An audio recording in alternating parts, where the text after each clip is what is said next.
Bonjour et bienvenue dans cette édition 2017 en français dans le texte des 24 heures du PASS, connu aussi comme les 24 hop.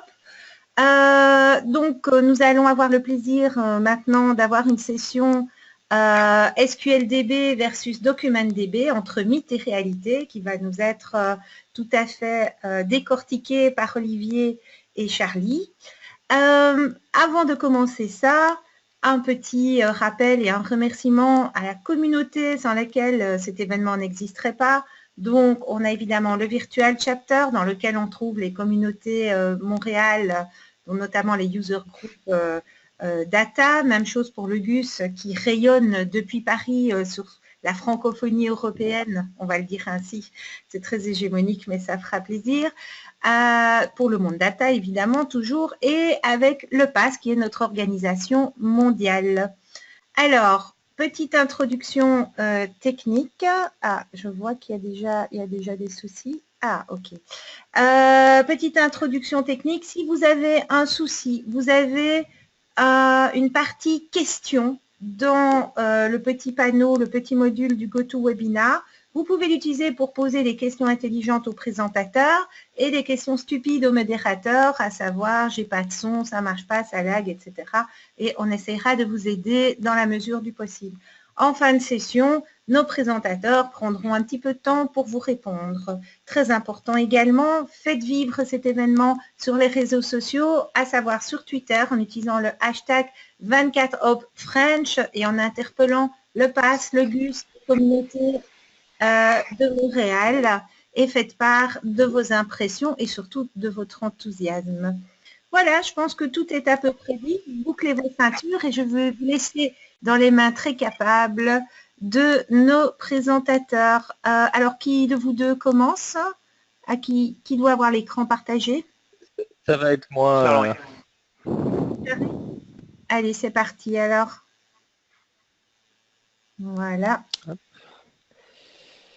Alors, tac. N'oublie pas de partager ton écran. Ah, bah, oui. Ça arrive. Je suis sur du 56K, c'est pour ça, ça marche pas très bien. Bonjour à tous et merci d'être là au lieu de travailler ou en travaillant, au choix. Donc, comme vous l'a annoncé Isabelle, on va vous parler un petit peu de DocumentDB, du coup, de Cosmos DB, si vous avez suivi un peu l'actualité, et de sa comparaison avec Azure SQLDB. Donc, c'est une session que je vais présenter avec Olivier. Olivier et moi, on est dans une structure qui s'appelle Scope IT, qui fait de l'informatique sur les datas, Microsoft ou pas. Et donc, moi, je suis MVP SQL, enfin plus SQL Server, MVP Data depuis quelques temps maintenant. J'ai un blog, tout ça, vous avez les infos ici. Olivier, est-ce que tu peux te présenter ? Bon, ouais, donc Olivier Marguillard. Alors moi je suis pas MVP, j'ai pas encore cette chance. Voilà, mais je fais donc pas mal de dev depuis un peu plus de 5 ans maintenant. Et voilà, je fais partie de Scope IT depuis un mois. Et voilà, me concernant. Très bien, voilà pour la petite partie présentation. Alors, vous avez la chance de nous voir. En fait, on est ensemble, là, il est juste à côté de moi, mais c'est le plus simple pour les micros de se partager comme ça. Donc, comment on va vous présenter ça? On va faire une première intro qui présente des caractéristiques de SQLDB et de CosmosDB / DocumentDB en expliquant justement les différences, enfin la différence entre CosmosDB et DocumentDB, et en essayant de comprendre pourquoi est-ce que dans le marketing Microsoft, on a une comparaison qui est faite assez directe entre les moteurs de base de données relationnelles et les moteurs de base de données NoSQL.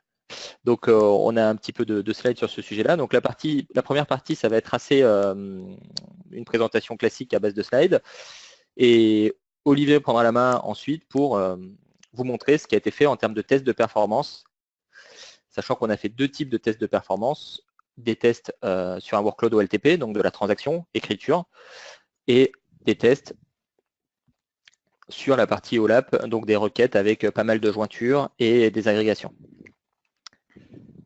Et enfin, on va conclure en donnant notre sentiment sur est-ce que finalement on peut abandonner SQLDB, les bases de données relationnelles, au profit des bases de données NoSQL de Microsoft.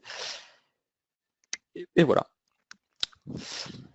Donc pour reprendre ces points d'Azure, je vais commencer par parler moi d'Azure SQLDB. Si vous voulez, moi je suis sur la data Microsoft depuis quelques années et particulièrement sur SQL Server. Donc autant dire que je ne suis pas convaincu de base par les bases de données NoSQL. Je ne suis pas développeur dans l'âme, normalement je fais de la BI. Donc la partie charmante qui est de pouvoir persister un objet sans avoir besoin de définir sa structure, ça ne me touche pas directement. Donc il y a un certain nombre de points très factuels qui nous permettent de savoir ce que font l'un et l'autre système, et donc on va en parler tout de suite. Donc base de données relationnelle pour Azure SQLDB. Pour toi Olivier, c'est quoi le... Alors, bonne question. Non, l'approche globale, c'est du NoSQL, ça c'est clair, donc c'est du non relationnel. Une approche orientée très document. En fait, il faut savoir que Cosmos DB est finalement un grand conteneur assez global dans lequel on peut attaquer finalement ces datas, les stocker sous différentes formes, que ce soit sous forme de graphes, de tables ou de documents. Voilà, il y a un ensemble d'API qu'on déclinera, qu'on décrira tout à l'heure. Mais voilà, la base, c'est que c'est du NoSQL et voilà, as a service complètement full managé. Alors, différence importante qui commence, tu dis full managé. En effet, nous, on a des fonctionnalités qui sont assez similaires à SQL Server. Et du coup, on se retrouve, quand on provisionne une base de données Azure SQLDB, à avoir besoin d'un serveur. Ça, c'est quelque chose qui va être assez différent déjà de ce qu'on trouve dans DocumentDB, où on va provisionner un service, mais on n'aura pas une notion de machine. Donc, différence qui peut avoir son importance. On a la possibilité dans SQLDB de faire de la géoréplication, donc de pouvoir avoir plusieurs nœuds, dont certains en lecture, à disposition. Alors ça, c'est le cas vraiment idéal pour Cosmos DB qui a été vraiment pensé by design, on va dire, géo-redondant, et il fait en sorte que la data soit au plus proche de l'utilisateur. Donc on peut très facilement aller répliquer nos datas de manière automatique et quasi instantanée dans tous les data centers Microsoft. Alors là, on se dit, si quelqu'un de Microsoft nous regarde, à première vue, il cherche un poste. Hein, moi, j'y suis pour rien. Hein, je le connais depuis peu de temps, finalement. Eh ben, du coup, comment tu réponds à restaurer une base de données à un instant T Alors ouais, le point in time restore dans SQL Azure est assez simple à mettre en place, on va dire. Dans Cosmos DB, c'est un petit peu différent. Il y a des backups automatiques qui sont faits toutes les 4 heures en fait. Seulement pour les restaurer, ça nécessite d'appeler le support de Microsoft. C'est pas donc sérieux. Forcément, voilà. Il y a les 2 derniers backups sont conservés, donc on a finalement faut les contacter dans les 8 heures, on va dire, sinon ça commence à craindre. Voilà.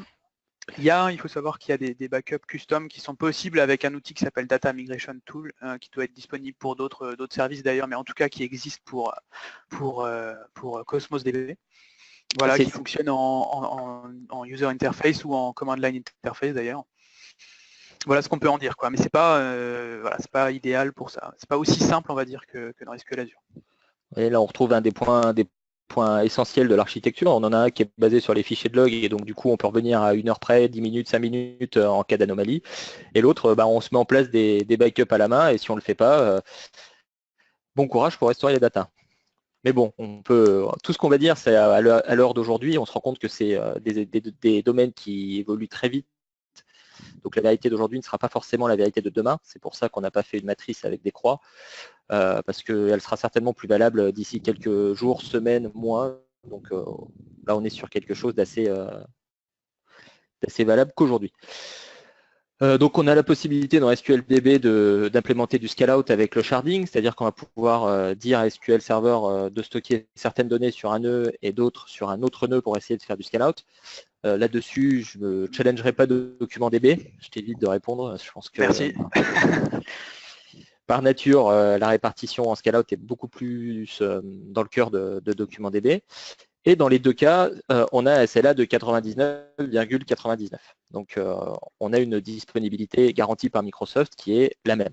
Là-dessus, on ne peut pas non plus se mettre se tacler. On a la partie ensuite plus sécurité, la partie always encrypted et transparent data encryption. Toi, tu as quelque chose là-dessus? Ouais, ça c'est possible. Donc c'est pas ultra documenté, mais il y a en effet du cryptage point à point de la donnée. Ouais. Donc ça c'est déjà dedans. Ouais. Il y a la partie point à point. En effet, il y a toutes les données qui sont stockées dans Cosmos DB. Du coup, elles sont de toute façon stockées, encryptées chez Microsoft. Yes. Donc sur cette partie-là, on est assez similaire aussi. On a une authentification Azure Active Directory ou SQL dans SQLDB. Toi, tu as quoi comme type d'authentification? Alors on peut aussi mettre en place ce type d'authente, puisque de toute façon tout repose derrière sur les role-based d'Azure, donc on peut très bien mettre ça en place. Le seul point que j'ai vu, c'est que c'est un peu moins évident, je trouve, à mettre en place que sous SQL Azure. Bon, c'est un peu plus complexe, on va dire. Mais le principe est le même, donc on peut faire la même chose. Donc tu veux dire que finalement, nous, avec un outil qui a une maturité de quelques années maintenant quand même, on a tout le vécu de l'outil qui nous aide quand même pas mal côté... Ouais, c'est là où on voit la différence, c'est que Cosmos DB est quand même assez récent, même si c'est un service qui est quand même assez core d'Azure maintenant. On voit qu'il y a quand même encore du travail sur le tooling et sur pas mal de choses. Ouais. Alors, on termine sur cette partie Azure SQL avec le Dynamic Data Masking, sécurité, Row-Level Security, quelque chose? Alors sur le Row-Level Security, nous, il faut savoir qu'on travaille, alors surtout sur la partie documents, là on va se concentrer sur la partie documents, mais on travaille avec des documents qui par nature du coup peuvent avoir une sécurité sur chacun des documents qui sont dans la base. Donc on ne pourra pas avoir par contre une sécurité sur les colonnes qui sont visibles par exemple. Sur chacun des documents, c'est soit le document est visible, soit il ne l'est pas, mais en tout cas, on peut avoir ce genre de row level security, mais document level security, quoi. Voilà. Ok, donc si jamais mon service marketing me demande une extraction uniquement des noms, prénoms, avoir accès uniquement à ces informations-là, tu peux pas lui dire tu accèdes uniquement à ces informations dans les documents. Exactement, ce sera à coder, quoi. Ok. Donc plus un outil de dev en fait. Hein. Exactement. Et donc la partie audit, quelque chose sur l'audit côté document DB? Alors tout est logué et normalement accessible. Après ça dépend ce qu'on entend vraiment par jusqu'où on veut aller. Je pense que tu as moins de rapports aussi fournis que tu pourrais l'avoir dans SQL Azure via toutes les features d'audit. Mais en tout cas, ouais, il t'assure en tout cas qu'il te conserve un historique suffisamment long. Et ce qui est assez intéressant, c'est que en termes de performance notamment, si Azure ne respecte pas, par exemple, ses engagements en termes de SLA et de temps de réponse attendu du service, il y a une API qui te permet en fait de récupérer ce genre d'informations et tu peux tenir comme responsable Microsoft, ils peuvent finalement te rembourser un petit peu d'argent car ils n'auront pas tenu leurs engagements. Ils sont assez transparents sur le sujet. Voilà. Ok. Donc en reprenant rapidement, tu veux présenter ou... Sur Cosmos DB, tu veux dire plus en détail? Je veux bien présenter, ouais, pas de souci.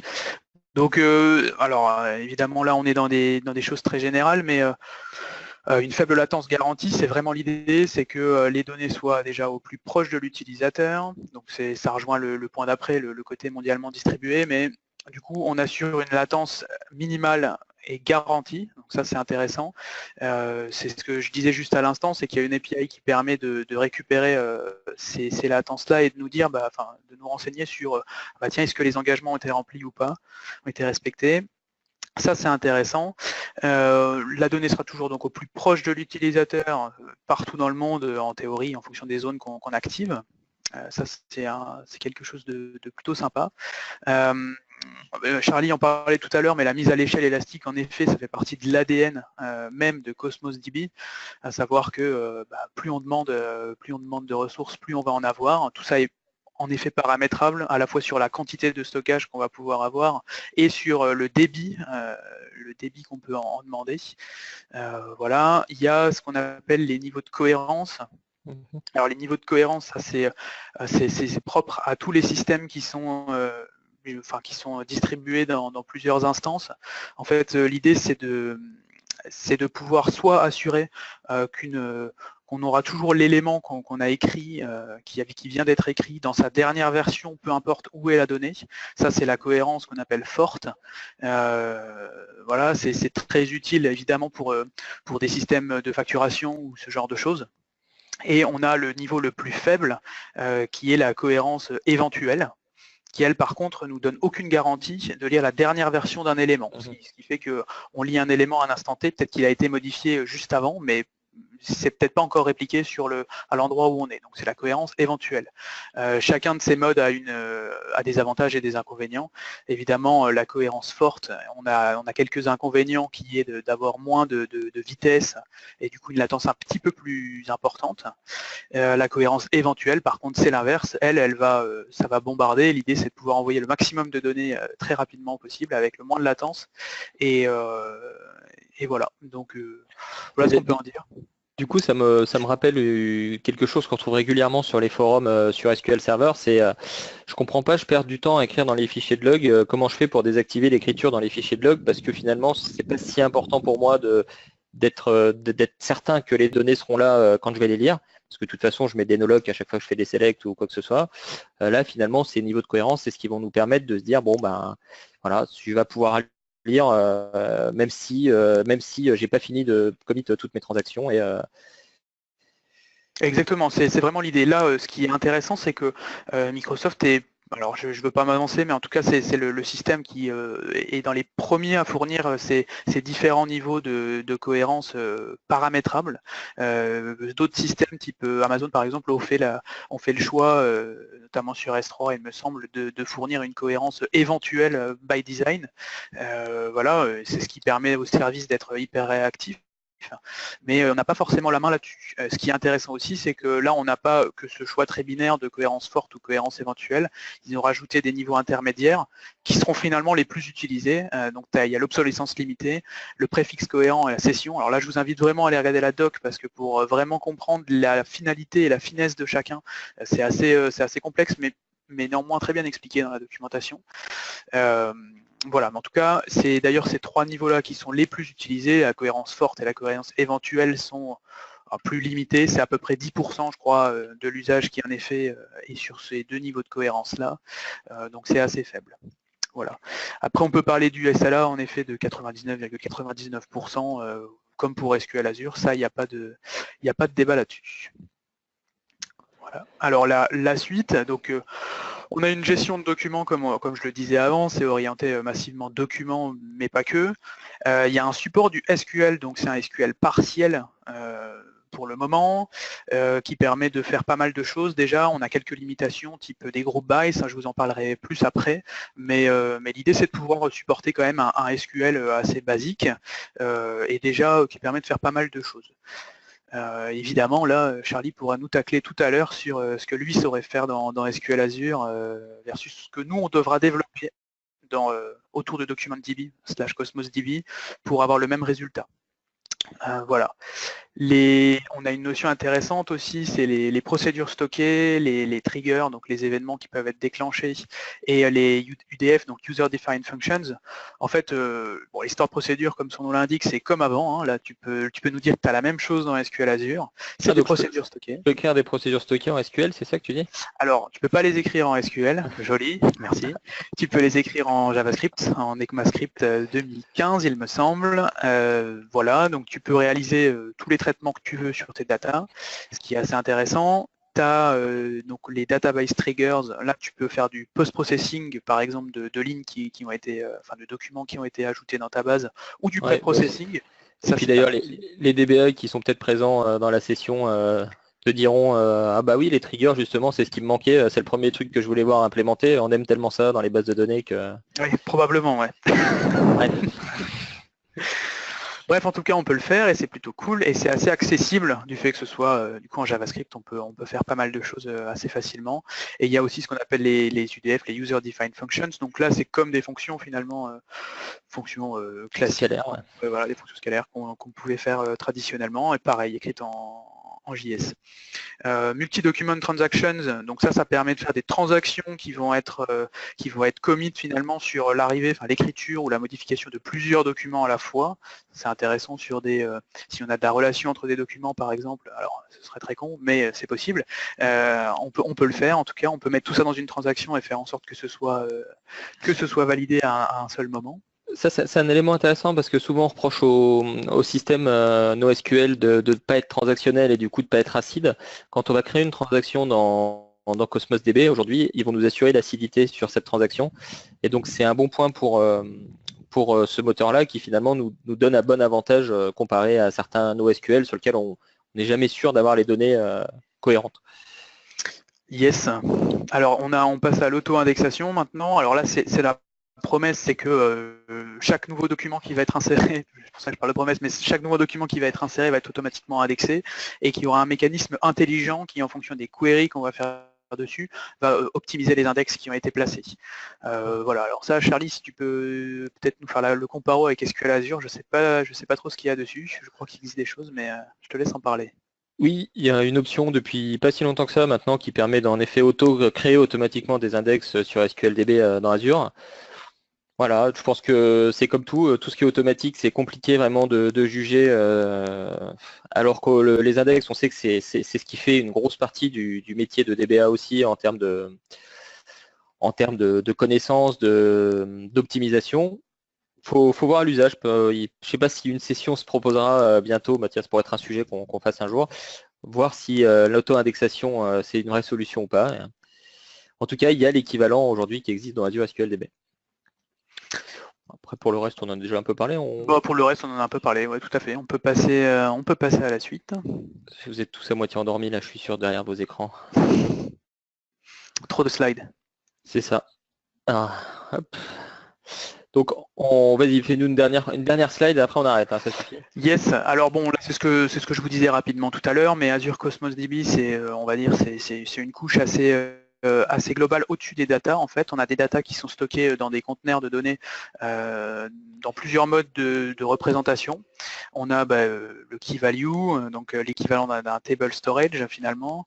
On a alors les column family, ouais, donc qui vont nous permettre d'avoir les documents avec plusieurs, les items avec plus ou moins de colonnes en fonction de ce qu'on veut faire dedans, les documents, donc ça j'en parlais évidemment, c'est là-dessus sur lequel on s'est concentré, et une partie graph. Alors tout ça est disponible au travers d'API type l'API DocumentDB qui a été renommé API SQL, on va dire.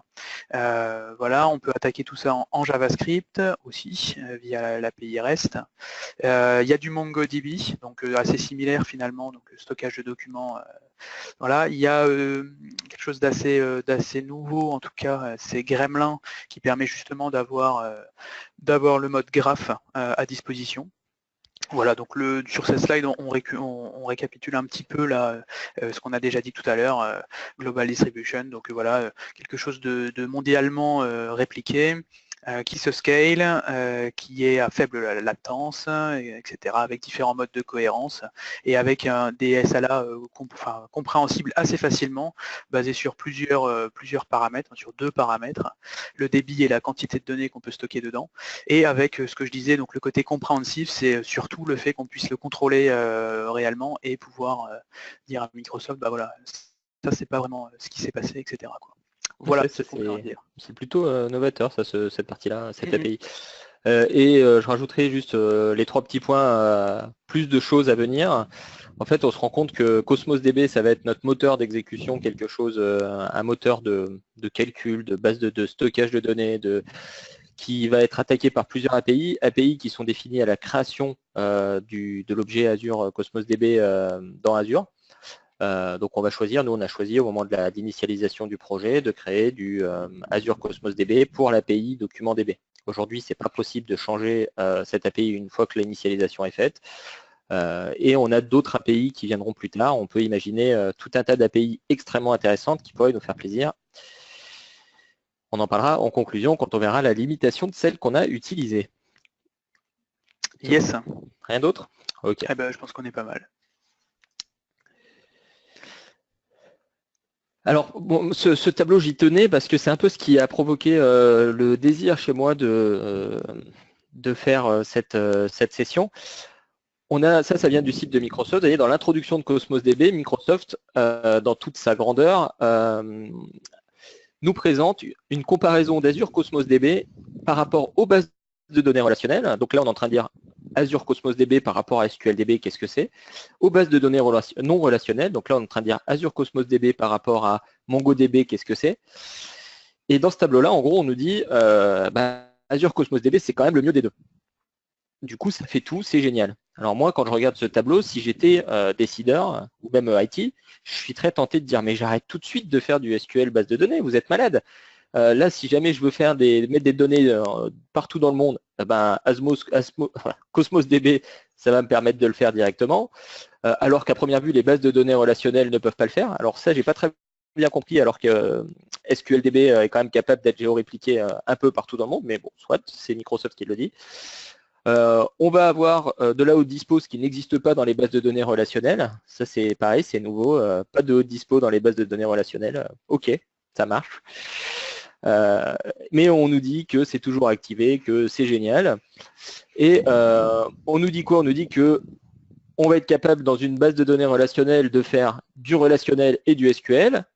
Et dans le multimodèle, dans les bases de données non relationnelles, on va être capable de faire plusieurs types d'accès à ces données. Et on nous dit, Cosmos DB, vous inquiétez pas, vous pouvez faire du multimodèle, donc du document, du graphe, etc. Mais aussi du SQL. Du coup, on nous dit qu'il y a le même type de SQL entre les bases de données relationnelles et Cosmos DB, et d'autres choses à venir. Donc ça m'a quand même interpellé, parce que si ce qui était dit à droite est vrai, ce qu'on veut essayer de montrer dans les exemples qu'on va montrer par la suite, arrêtons tout de suite de faire de la base de données SQL. Il n'y a aucun intérêt à la vue de ce tableau de continuer comme on est parti. Mais on va voir tout de suite si ça se tient pour l'instant ou pas. Si ça se confirme. Donc pour ce faire, on est parti sur une petite démo avec SQL Database d'un côté et Cosmos DB, Document DB API de l'autre, et avec, comme je vous l'avais dit, un test OLTP, OLAP, et pas sécurité parce qu'on n'a pas eu le temps de le faire. J'ai pas corrigé la slide. Non, bravo. Alors là, ouais, donc magnifique couleur, mais voilà, là c'était pour présenter un petit peu l'architecture du test.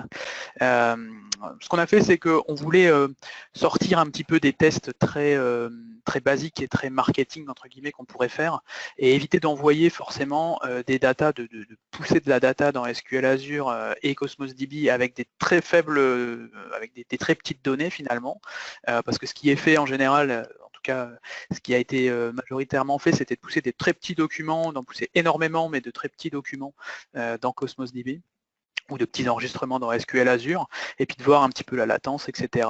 Les tests qui sont fournis par Microsoft, par exemple, je crois que c'est des choses assez petites, d'à peine, ouais, je crois 10 kilos par document qu'ils envoient, quelque chose comme ça, même un peu moins, je crois.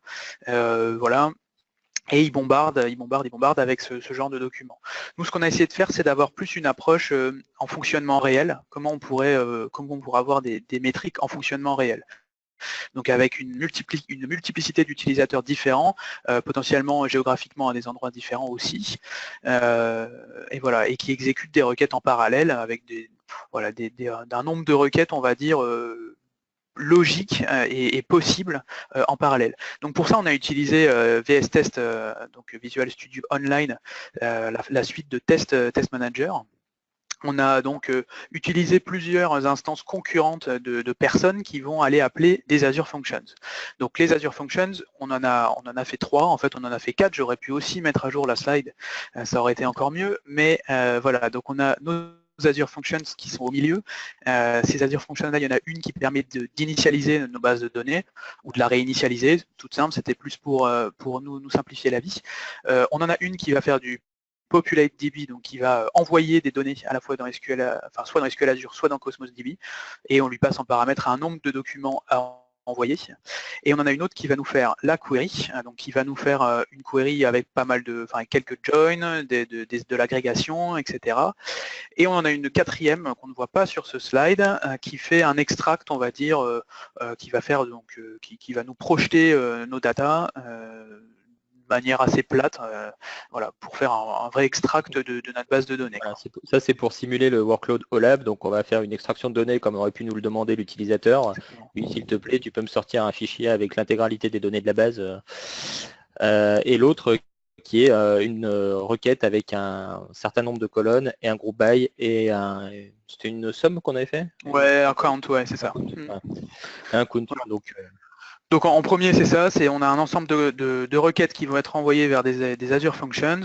Les Azure Functions vont pousser soit dans SQL Azure, soit dans Cosmos DB. Et en 3, chacune des Azure Functions va nous fournir un rapport d'exécution sur le nombre d'items qui a été inséré ou requêté, le temps que ça a pris. Donc vraiment là, on est sur le temps, pas de la requête complète, mais vraiment le temps que ça a mis l'interrogation pure SGBD, donc pure SQL, vraiment le temps de l'insert. Voilà. Voilà ce qu'on peut en dire. Et en la résultante de tout ça, Charlie, si tu peux en dire deux mots, puisque c'est toi qui as exploité ces résultats. Et ben, vu que Olivier générait des fichiers JSON sur Azure SQL, sur Blob Storage dans SQL, Blob Storage dans Azure, finalement, j'ai utilisé Power BI pour aller récupérer ces données et faire des agrégations, des moyennes de temps d'exécution. Voilà, comme ça nous a permis, en plus d'utiliser un autre produit Microsoft pour faire notre compte-rendu d'analyse de temps, directement à partir des fichiers générés par cette architecture-là. Donc, si vous avez bien compris, je résume en langage de pas développeur, hein, vu que tu parles un peu bizarre, toi. Désolé. Hein. Du coup, on a un certain nombre d'agents qui vont appeler une URL. Ces URL, derrière, ça va générer des documents, soit dans DocumentDB, soit des lignes dans SQL Azure. Sachant que pour SQL Azure, si je ne m'abuse, du coup, ce qui va générer les lignes, c'est Entity Framework. Exactement. Et côté DocumentDB, du coup, c'est... Là, c'est le client DocumentDB. Le client, voilà. En fait, il va y avoir des requêtes HTTP derrière qui sont faites vers Cosmos DB, tout simplement. Ok. Voilà. Donc, ce que je peux faire, c'est vous présenter un petit peu la tête que ça aura, ou pas tout de suite. Si, on fait une petite intermède un peu plus technique. On fait ça? Allez. Allez, tu te laisses prendre la main? Ça marche. Donc, alors, est-ce que tout le monde voit? Est-ce que tu vois quelque chose? Je peux vérifier pour toi si tu veux. Oui, c'est parfait. Alors, hop, je vais le mettre comme ça, ce sera plus facile pour moi. Voilà, donc, alors, pour ceux qui ne sont pas développeurs, évidemment, ça fait du code, donc c'est un petit peu dommage. Voilà, donc ce que je voulais vous montrer, c'est l'architecture un petit peu du test mise en lumière, à la fois dans le portail et dans le code. Donc, à quoi ça ressemble? Alors, on a dans Azure notre petit ressource group spécialement pour l'événement. On a nos différentes ressources dedans. Alors on a créé notre Cosmos DB, on a créé notre SQL database, SQL Azure avec le serveur qui est attaché. On a nos petites fonctions rattachées à un app service et à un service plan. Et on a un compte de stockage dans lequel on va finalement, vers lequel on va pousser les résultats de nos analyses. Voilà, tout simplement. Donc comment ça se passe côté code? Alors un petit mot rapide pour ceux qui ne connaissent pas Azure Functions. Azure Functions, c'est ce qu'on appelle un composant serverless. L'architecture serverless, ça veut dire qu'on n'a pas totalement la main sur le serveur qui exécute ce qu'on lui a demandé derrière, mais c'est un conteneur d'application qui va être instancié au moment où on en a besoin et qui sera détruit une fois qu'on n'en a plus besoin. L'intérêt d'utiliser Azure Functions, c'est le côté, la parallélisation qu'on peut faire. On peut avoir énormément de requêtes concurrentes qui vont instancier finalement une instance de l'application à chaque fois. Et voilà, on a une isolation finalement des contextes qui est assez intéressante pour le type de test qu'on a voulu faire. Donc les quatre fonctions dont je vous parlais tout à l'heure sont là. Donc on a la populate, l'initialisation de la base, des bases, une de query et une d'extract. Donc comment ça se passe côté code? Là pour le coup, j'ai utilisé quelque chose qui venait de sortir de manière un peu plus officielle et qui sont les tools pour Visual Studio 2017, les tools for Azure Functions. Ce qui a permis de faire pas mal d'avancées et de simplifier pas mal le développement de nos fonctions de nos fonctions. Voilà, donc ça se passe, c'est très simple, on est beaucoup plus en mode clic-clic qu'avant, on va dire, dans Visual Studio, tout du moins. Mais voilà, on a un nouveau mode de projet, donc je peux vous montrer rapidement ce qui se passe quand on cherche à ajouter une fonction. Voilà, on a direct des Azure Functions, on a direct le type de projet Azure Functions avec un ensemble de modèles qui existent déjà, donc des fonctions qui réagissent sur l'arrivée d'un blob, d'un event ou sur un cron, etc. Donc on a déjà pas mal de choses. Choses qu'on retrouve aussi dans le portail, hein, évidemment, mais là on est vraiment côté dev et c'est assez intéressant. Il y a eu un gros boulot de fait sur ce tooling. Voilà, donc si on passe en détail, alors je ne vais pas toutes les détailler, mais juste pour vous montrer un petit peu le fonctionnement de la version PopulateDB, donc celle qui va envoyer de la data.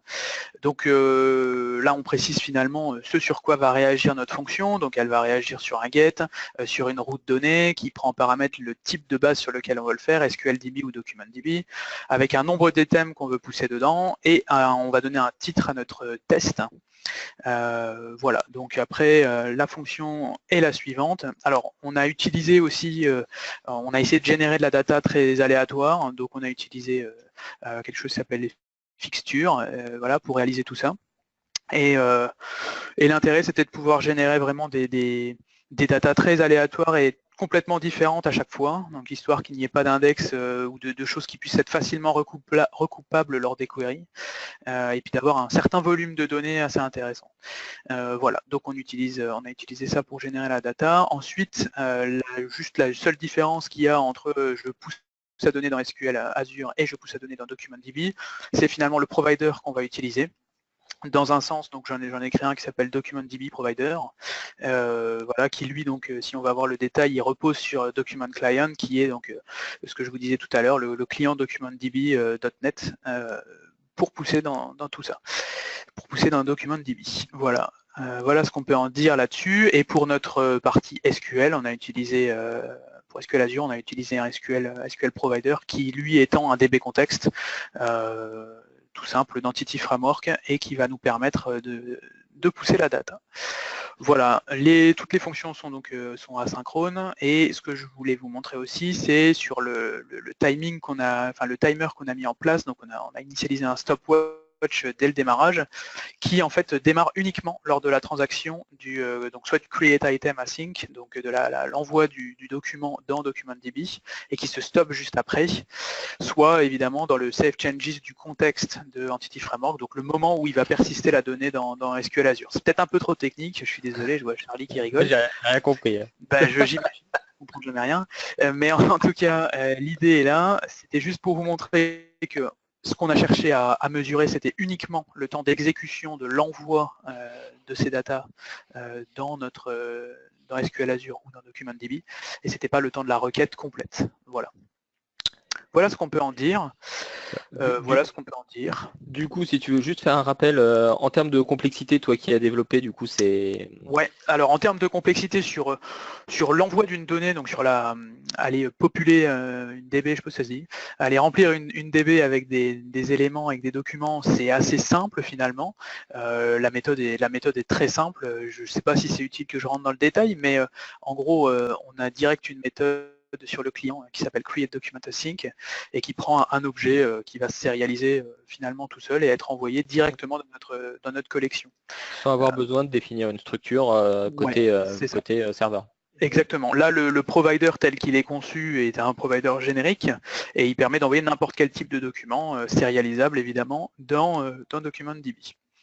Voilà, donc ça c'est assez simple. Pareil, la simplicité, pour envoyer dans SQL Azure, ça, il faut juste avoir un tout petit peu de connaissance de comment fonctionnent les DB contextes, mais c'est très simple aussi. Donc là-dessus, je dirais qu'il n'y a pas une énorme différence. Là, ce qui est intéressant, c'est que les deux bases ont été provisionnées par le code, c'est-à-dire qu'on a fait ce qu'on appelle du code first, et donc les deux bases. La base SQL Azure notamment a été faite en code first, ce qui fait que j'ai juste décrit mon modèle de données, mes entités. Donc voilà, la structure c'est une famille avec des enfants, une famille qui a une adresse, avec voilà, des parents, etc. et des animaux. Voilà, on a fait quelque chose de très simple qui est d'ailleurs dans les trucs de base, dans les templates de base de Microsoft. Bref. Donc ce qui se passe, c'est que là, moi, à quel moment j'ai créé ma base moi-même, c'est directement lors de l'initialisation de notre contexte qu'elle va être qu'elle va être créée, que le modèle va être créé. Donc ce qui fait qu'on repose sur un modèle identique entre les deux et qu'il va automatiquement être provisionné dans SQL Azure. Et bon, dans DocumentDB, en l'occurrence, il n'y a pas de schéma à créer, donc c'est plus simple. Mais voilà. Donc d'un point de vue développeur, il n'y a pas de complexité spécifique. Il n'y a pas vraiment de plus de complexité, en tout cas pour l'envoi de documents et la provisioning d'une base. Il n'y a pas vraiment de différence, il n'y a pas de gros challenge. Par contre, là où ça devient un petit peu plus touchy, ça va être au niveau des queries. Donc les queries, j'en parle tout de suite, hein, tant qu'on y est. Oh bah attends, ouais, si, bon vas-y, allez. Tant qu'on y est, parlons-en tout de suite. Mais en gros, ce qu'on a essayé de montrer, c'était de faire une agrégation de nos data, essayer de faire un count finalement du nombre d'animaux par ville, etc. Enfin, une requête assez en SQL qui donnerait ça, pour ceux qui connaissent un petit peu. Donc quelque chose de tout simple, mais qui permet de récupérer, de faire un count sur ce nombre d'animaux-là, et qui, avec plusieurs inner join, nous permet d'avoir et un group by à la fin, nous permet d'avoir quelque chose d'agrégé. Donc ça, c'est très facile, entre guillemets, à faire en SQL. Par contre, là où ça se corse un peu, c'est à le faire dans DocumentDB. En fait, donc j'ai laissé mes commentaires volontairement avec les petits tests que j'ai faits, mais en fait, ce qu'il faut savoir, c'est qu'il y a pas mal de choses qui ne sont pas supportées encore dans DocumentDB, notamment les group by et les... Quoi Voilà, les group by ne sont pas supportés. Mais c'est marrant ça, et du coup comment t'as fait ta requête, parce que si tu sais pas faire un group by... Alors c'est en effet assez gênant, là où le group by se serait exécuté purement sur le moteur SQL de SQL Azure, nous on va l'exécuter d'une manière un peu différente, c'est-à-dire qu'on va passer par une requête intermédiaire qui va nous remonter déjà les données qu'on veut, donc c'est un select many, donc lui il va faire cette projection là des inner join si on veut, il va nous faire cette projection là. Et ensuite, c'est après que cette requête soit exécutée, donc on récupère les informations en mémoire, c'est juste après qu'on va projeter ces résultats et qu'on va les agréger. Donc tu veux dire que si tu veux dire que là tu sors, donc si je vois bien le gender, les pets et les adresses, les villes, yes. Et que tu projettes ça, tu sors l'intégralité des lignes, donc potentiellement les milliards de lignes sous forme de dataset. Et ensuite, tu lances une méthode aggregate côté client pour faire ton count. Exactement. Donc ça, c'est un petit peu chaud. C'est un petit peu daube. Écoute, c'est un jugement un peu rapide, mais en tout cas, ouais, c'est vrai que c'est. Bon, après, on verra dans les résultats de performance si en effet ça. Ouais, on verra si ça craint tant que ça. Voilà. Mais bref. Les différences sont là. Voilà. Là où c'est un tout petit peu plus chaud, c'est sur le requêtage. Bon, tu nous ferais une petite démo d'exécution éventuellement d'une création pour voir. Eh bien, on peut faire ça tout de suite. Donc là, je vais vous le faire direct depuis le portail. Ce sera encore plus simple en théorie, hein, parce que des fois, ça ne marche pas comme on voudrait. Donc je vais l'appeler, tiens, 24. Hop, là, il y a le petit test qu'on est en train de faire. Et j'envoie quoi? J'envoie une centaine d'items, histoire de, dans DocumentDB. Ou tu préfères SQL Azure? DocumentDB, je pense. Bah, allez, on va tester ça, on va voir ce que ça donne. Alors j'ai déjà des requêtes qui tournent à côté, donc il ne faut pas s'étonner que les logs soient un peu saturés. Mais en gros, voilà, notre fonction vient d'être déclenchée et elle va nous envoyer nos items. Donc là, elle est terminée même, elle vient de se finir. Nos 100 familles ont été créées, et en fait, où est-ce qu'on va les retrouver? Dans notre Storage Explorer, on va les retrouver. On va retrouver le résultat de ce qu'on a envoyé, donc le populate. C'est les informations d'audit en fait, c'est les traces d'audit qu'on a mis dans tes fonctions pour être capable de suivre les temps de traitement. Tout à fait, c'est là où en fait c'est là-dessus qu'on s'est basé finalement pour récupérer l'intégralité de ce qui a été fait. Alors je crois que là j'ai toujours le petit souci. J'ai toujours un petit souci pour récupérer le dernier. Ok, bah, je pense que je vais toujours avoir le souci, un petit bug de notre ami, voilà, le voilà. Quoique le voilà, non, je ne pense pas que le voilà. C'est pas lui. Bref, il y a un petit souci à chaque fois sur Storage Explorer qui nous affiche pas spécialement le bon truc. Bon, en substance, je vais juste vous montrer ce qui est affiché dedans, parce que finalement, le reste, c'est pas bien important. Mais si je prends lui, par exemple, voilà sous quelle forme on a restitué la data. Voilà, donc le nombre d'items qui ont été envoyés, là, 3000, c'était sur la query qu'on avait fait juste avant. Le temps que ça a mis pour s'exécuter, voilà, en millisecondes, etc. Sur quel repository, donc DocumentDB, avec quelle consistance. Et voilà, on a donné un titre à nos tests pour que ce soit plus simple. Et après, je vous récupérer ça dans Power BI. Voilà, je laisserai Charlie montrer après comment on les récupère, mais voilà en substance comment on a fait nos tests. Voilà. Je reprends la main. Allez. Tac. Du coup, avant de... est-ce qu'on voit quelque chose là? Yes. Avant de repartir sur directement les résultats des tests, juste, on aurait pu, pour voir les... Si je reviens ici, on peut très bien requêter directement pour voir le résultat de ce que tu as inséré. On peut très bien requêter en SQL sur DocumentDB aussi nos enregistrements. Donc là, j'ai fait un select étoile from C qui est ma collection. Et on voit que tu as un certain nombre d'éléments et on voit en effet que c'est du fixture, donc c'est de l'auto-généré. Donc rien des données volontairement qui n'ont rien de fonctionnel. L'idée étant d'éviter que pour SQLDB par exemple, on ait de l'optimisation qui soit due à la réentrance des informations. Comme ça, on est sûr qu'on a des données qui sont relativement dispersées, ce qui correspond un peu au pire cas qu'on puisse attendre côté moteur. C'est juste pour montrer cette petite partie. Tu fais bien. Alors, si je reprends les slides, il faut savoir que nos jeux de test, on les a joués sur différents sizing de base. Alors, côté SQLDB, le sizing, on appelle ça des DTU et des pricing level, en fait, des niveaux basiques, standard, premium. Et dedans, on a un certain nombre de database transactions unit qui sont à disposition, de la moins chère qui est 5 $ pour 5 DTU et de la plus chère qui est 4000 DTU sur 16 000 $ par mois. C'est des coûts mensuels, hein, tout ça. Et côté DocumentDB, on joue plus pas sur des DTU, mais sur des RU par seconde. Donc c'est des requests units par seconde. Tu veux expliquer? Oui, si on veut.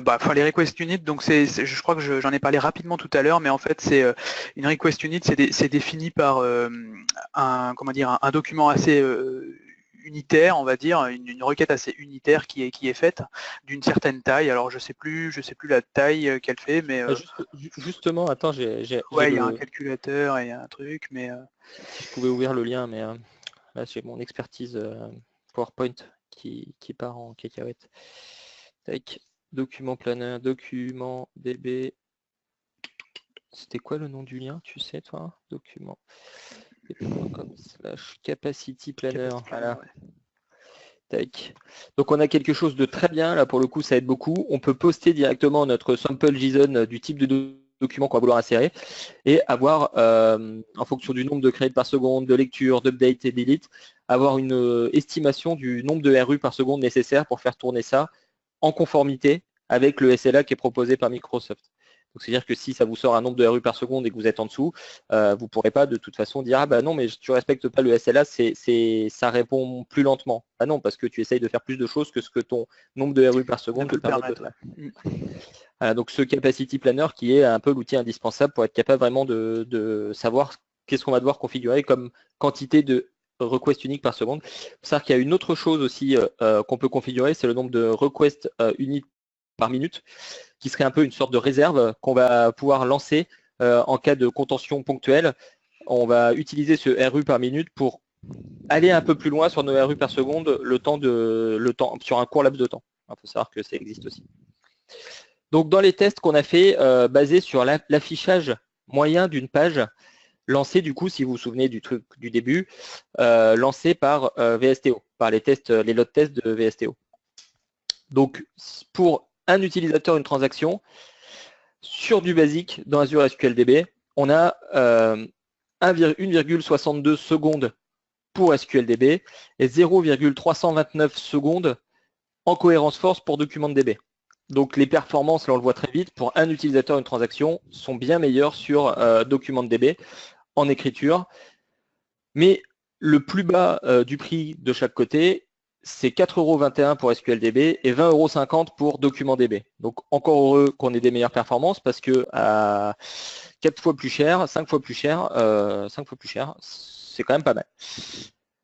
Donc ça, c'est pour ce premier test. Après, on voit que si on met sans utilisateur, bah, en fait, on atteint tout de suite la limite de ce que notre pricing, de ce qu'on paye, peut nous permettre de le faire. Donc elle est même largement dépassée.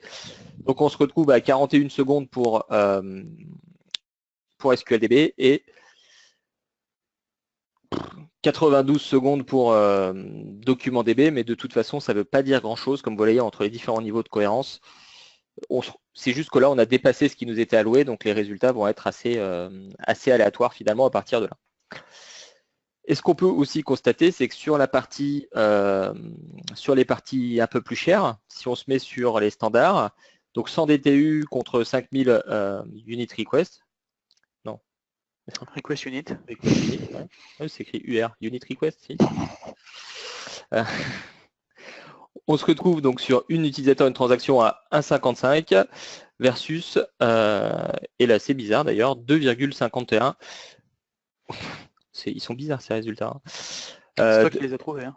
Oui, bah oui, mais le problème c'est que là on est vraiment dans le contexte où on a lancé les tests depuis une page web qui s'affiche et qui va requêter la base, et du coup on était assez loin de l'exécution de la requête. C'est pour ça qu'on a un second test qui est bien plus cohérent, qui est le combien de temps ont mis à s'exécuter, à s'écrire les lignes concrètement dans les fichiers JSON que tu as générés. Disons que le test précédent est assez intéressant dans la mesure où il permet de simuler une vraie navigation, par exemple, d'un utilisateur sur un site, quoi. Parce que c'est le temps global de chargement de la page et autres. Voilà, donc c'est la requête complète HTTP qui a été faite. Oui, et d'ailleurs, on avait donc 3 mécanismes de test. Il y avait les standards et Premium RS, qui est un nouveau mode dans SQLDB, qui lui a un niveau de garantie de cohérence des données un peu inférieur et qui est en preview actuellement, et qui du coup, en effet, a des temps de réponse qui sont un peu meilleurs quand on regarde plutôt ces traces-là, qu'on va voir tout de suite. Donc, si on regarde les données des fichiers JSON, donc vraiment des écritures, on se rend compte qu'on a quelque chose de peu surprenant. Sur un utilisateur, une transaction, 5 DTU, 400 UR par seconde, on voit bien que SQLDB est largement plus long à écrire les données concrètement dans le moteur. Et par rapport à Premium RS, on voit que l'écart est largement diminué. On se retrouve avec 0,132 millisecondes, enfin 0,132 secondes pour SQLDB, et 0,047 pour de la cohérence éventuelle sur DocumentDB. Donc on voit que l'écart a été largement réduit.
faut bien se dire, c'est que en gros, c'est pas vraiment fait pour en fait. DocumentDB n'est pas super à l'aise dans ce genre d'opération.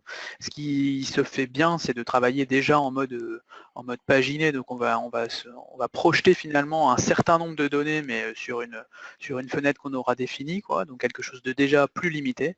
L'idée, c'est pas d'aller faire vraiment des requêtes sur l'intégralité de nos documents. C'est pas terrible de faire ça, quoi. Après, ça c'est l'état d'aujourd'hui. On peut imaginer que demain, il y ait ce qu'il faut qui soit implémenté. Surtout s'il devait développer la syntaxe SQL pour supporter le groupe by, il serait un peu forcé de nous donner la main dessus.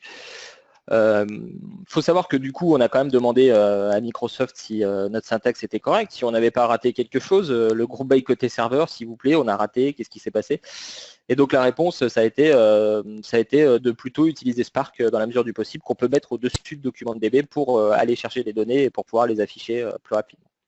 Mais du coup, on sort complètement de notre contexte SQLDB versus DocumentDB qui s'arrêtait à ce niveau-là. Allez, 4 minutes pour conclure. 4 minutes pour conclure. Oh, il faut moins que ça normalement, toi, pour conclure. Bah, il paraît.